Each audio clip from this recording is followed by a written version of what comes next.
From WBON TV News. August is hot, and so are the savings at Appalachian Wireless, where all smartphones are 50% off. Even the 64, 128, and 256 gig models. 2-year agreement required.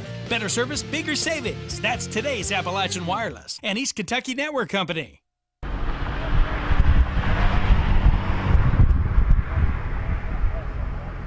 Here in Richmond, City Commissioner Jason Morgan remarks that he's seen a connection with certain businesses in the Richmond area. After filing an open records request with the city, there does seem to be some legitimacy to his claims. What he says is that there's 5 local hotels and motels where there's a large amount of crime and overdose calls that are coming to them. He proposed that a city ordinance needs to be put in place to fine these hotels for a certain amount of overdoses when they occur. He says that such an ordinance would be the first of its kind in the state. We also spoke to Richmond Police Chief James Ebert about the large amount of calls that supposedly are going to these 5 locations and if there's any legitimacy to the amount of crime that occurs at these hotels and motels. Well, I think the evidence he brought forth, it would indicate that there is a high call volume. Now that may go the spectrum from drug use or drug abuse, overdoses, all the way to thefts that come with it. So yeah, I think that's valid to say that some of these hotels have high levels of calls of service that we go on between us and EMS and fire department. I think it's been ongoing for a long time, and not just here in Richmond, but in many areas. You get Lexington right up the road, and they face those same type of problems where people come in for short periods of time and rent rooms and do illegal activities, whether it ranges from prostitutes to drug use or drug selling, trafficking, and then they move on to the next stop down the interstate. I think there's a couple of reasons. One is the proximity to the access to the interstate, and that allows you, when you're moving product up and down, to do it quickly. I think another reason is it's hard. It's not like apartments where a landlord or a tenant has an obligation, a commitment, and a contract, a civil contract that usually prohibits doing criminal activities on certain properties. Hotels is a little different challenge for us because there's a defense to say that people that run hotels don't have knowledge that people are committing these crimes, so they're always balancing that right to refuse service versus having to rent somebody that's come wanting a room. Have you seen it? I've seen parts of it, and I've talked with a commissioner several times about this problem. So what kind of crimes were you seeing over and over at this? Well, yeah, I think you always get the disturbance calls, the knack range on the whole spectrum between fights in progress all the way up to stabbings and what have you. Obviously, we get calls of narcotics use, and then I think the EMS has a high volume of runs reference to overdoses in a lot of these areas.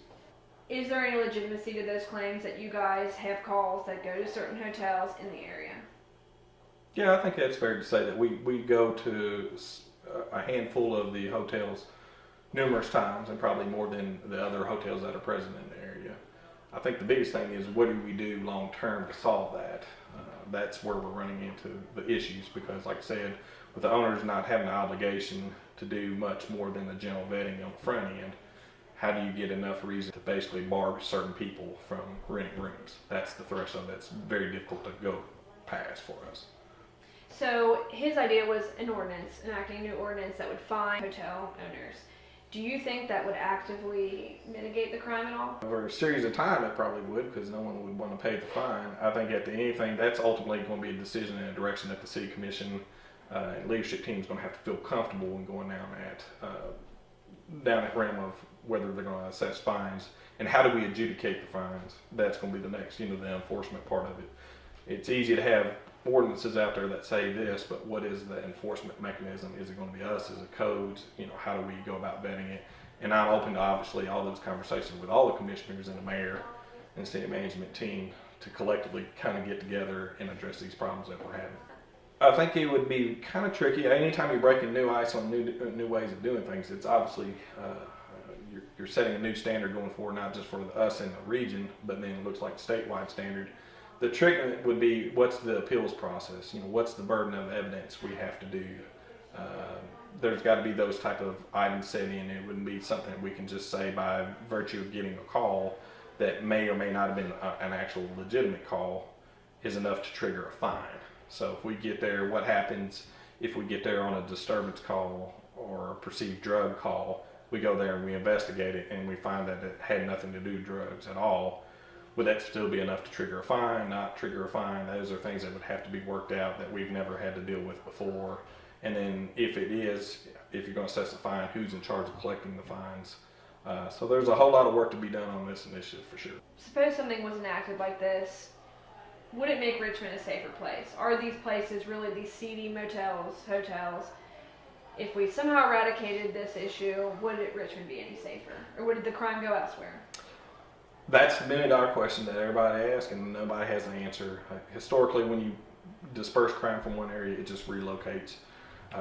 And it will have some effect on people that are using interstates to go up and down the interstate, that local travel. Once that word gets out on the streets, in those circles, it may make us a harder target for people to come in and bring narcotics into Madison County, and more importantly, Richmond.